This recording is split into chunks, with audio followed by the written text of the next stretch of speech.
অনেক সংখ্যায় অনেক বেশি। কুরবানির ঈদের বাকি আরও 2 মাস। অন্যান্য বছর আশুলিয়ার এই খামার ভরা থাকে নাদুস নুদুস গরু। তবে এবার খামারে মোটা তাজা করা কোনো গরু নেই। উল্টো খামারের ঘরের অর্ধেক ভাড়া দিয়েছেন খামারি, বাকি অর্ধেক জুড়ে আছে দুধেল গরু। একসাথে 2-3 বছর বাজার ধরা খাওয়াতে এখন এটা টোটালি বন্ধ করে দিচ্ছি। মানিকগঞ্জের সিঙ্গারের সুদক্ষীরা গ্রামের আলমগীর গত ঈদে 15টি গরু মোটাতাজা করেছিলেন। এবার মাত্র 2টি গরু মোটাতাজা করছেন তিনি। ওই ইন্ডিয়াতে বেলা গরু আসে, আর জন্য আমরা সবাই দেশের গণজন বাংলাদেশ সবাই লস খেয়ে গেছে, গরু বিক্রি করতে পারে না, তার জন্য সবাই গরু কম পালে। টানা লোকসানের কারণে এবার কুষ্টিয়া, সিরাজগঞ্জ সহ সারা দেশেই গরু মোটাতাজা করার পরিমাণ অর্ধেকের বেশি কমে গেছে।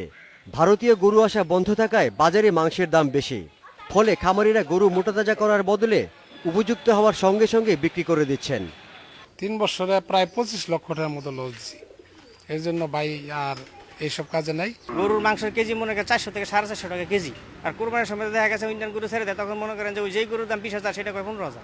গরুর দাম বেশি খুব, এই জন্য গরু কিনতে পারিনি।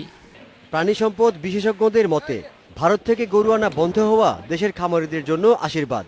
গরু আসা বন্ধ থাকলে আগামী বছর থেকে এর সুফল পাওয়া যাবে। গরু যে চাহিদা, প্রকৃত চাহিদা, এটা এবারই প্রথম সৃষ্টি হয়েছে এবং এরপর থেকে আমাদের খামারিগণ প্রযুক্তিগত এবং গোখাদ্য এবং আর্টিফিশিয়াল ইনসেমিনেশনের সুবিধা নেবে এবং এটা এমনিতেই কেটে যাবে এবং তারা উৎপাদন বৃদ্ধি করতে উৎসাহিত হবে। আসছে কোরবানিতে দাম একটু চড়া হলেও ভারত থেকে গরু আনা কঠোরভাবে বন্ধ রাখার পরামর্শ দেন তিনি। Obaidur Rahman, independent news, Dhaka.